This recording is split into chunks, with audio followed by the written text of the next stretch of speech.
Hey everyone, today I'm going to do a tutorial on the Urban Decay Naked palette, and before I get started, let me just briefly tell you what I have on so far for products. I still have on that same Essence Plum Perfect nail polish, and then I have L'Oreal Studio Secrets Magic Perfecting Base, that Revlon Beyond Natural concealer and highlighter palette that I bought, that I showed you in, was that, yeah, yesterday's video. I've got the salmon color under my eyes as a concealer. Well, that's what it is, it's a concealer. I was going to try using the white, but I swatched it on my finger and it's definitely just a highlighter. That wouldn't do anything because it's very sheer and shimmery. So I didn't even bother trying that. But I do like this concealer in this palette. Probably better than any concealer that I have. And I have some, concealers that are a lot more expensive than this. Anyway, Maybelline Dream Smooth Mousse Foundation. And I don't know if you'll be able to see it, but I actually hit pan. There's a little tiny hole in the center now. So working on getting rid of that. And then the Maybelline Dream Matte Powder, which I hit pan on that a few days ago. And then I wanted to try out my new MAC Melba Blush, so I have that on. I think that looks pretty natural. But if you get this, it's very, very pigmented. I mean, I just barely touched my brush to it and put it on, and it was a lot of color. And then I tried the other lipstick that I bought yesterday from the Fabulous Felines collection, the Pet Me Please lipstick. I have that on my lips right now, so it doesn't have a lot of color to it. It's very frosty. It's a frost finish, but I think it's pretty. It's very, very subtle color, not like in your face like some of the colors in that collection are. Okay, so that's what I have on for products. Now,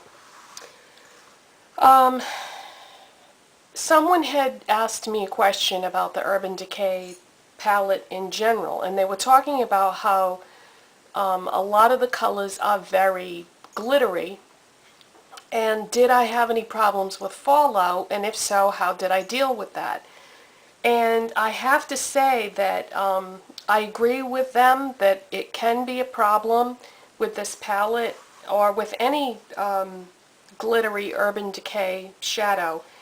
And the Urban Decay Primer Potion is not equipped to handle it. Now, this is just my opinion. You may not all agree with me, but I think that if you don't want any fallout and you really want that shadow to stay in place and not budge and not end up all down here, especially when you're actually doing the makeup, your best bet is to use a thicker eye primer, something that's even maybe a little sticky. Now, I know you guys are going to think that I'm trying to sell this stuff, but I'm not. It's just really good product. The Cliché Cosmetics Shadow Base is perfect for the job because it's it's a sticky, thick, light-colored base that's pretty much gonna, take care of anything here.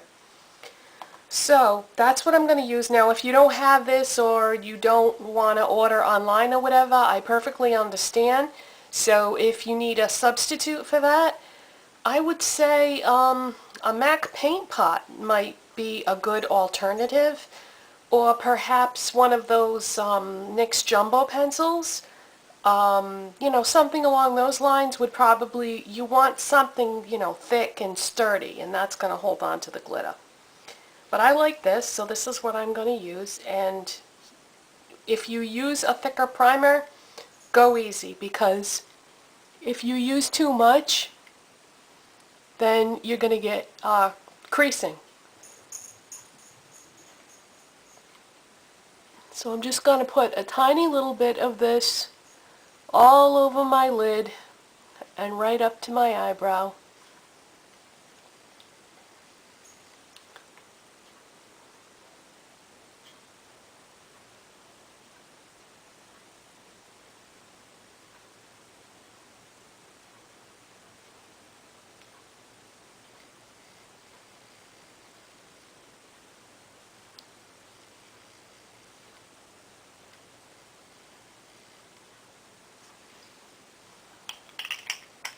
Okay, now, question is what colors am I going to use? Because I think that if you look at other Urban Decay Naked Palette tutorials, you're probably going to see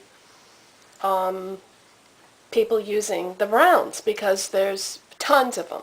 So let's do something a little different, and let's use the silver and the black. The silver is gunmetal, the black is creep, and for a highlight, I think I'm going to go with sin. And this is going to be obviously not a office or school look. This is going to be something a little more dramatic. So I'm going to start with the gunmetal, which is silver. And I'm going to use my MAC 239 brush. And I'm going to pat that on my lids.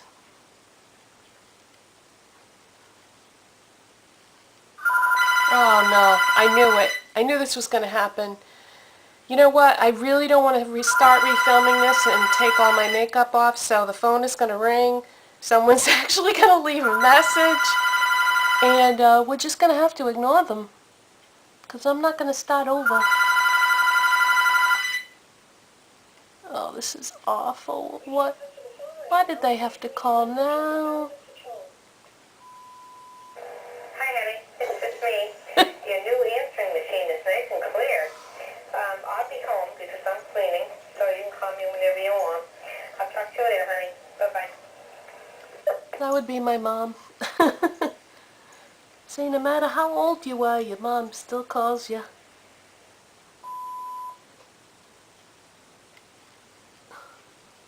And I know my husband's not going to call because he called right before I started filming.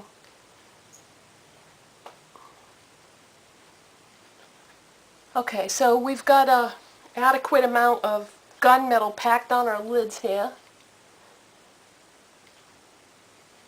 And see, even though I used a white or a cream colored base, didn't affect the, it didn't change the color of the shadow, so that worked good. Okay, now on the other side of the brush, I'm just going to flip it over. And I'm going to take a very small amount of creep, which is the black one.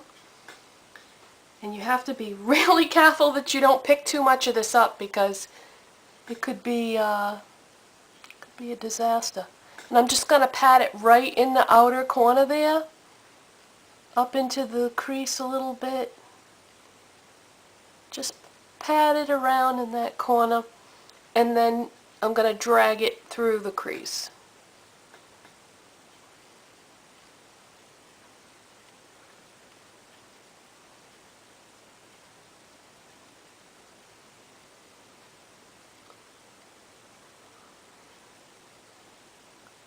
Okay, now I do everything in stages,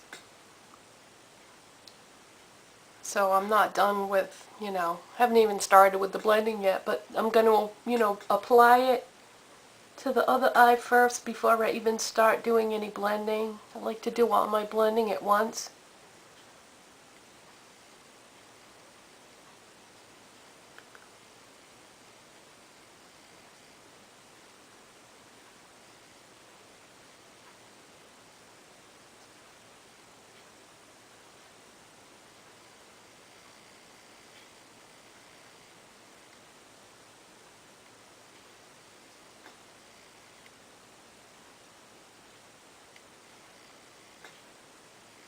Okay, now I know that looks awful, but it's going to look fine when I'm finished, you'll see.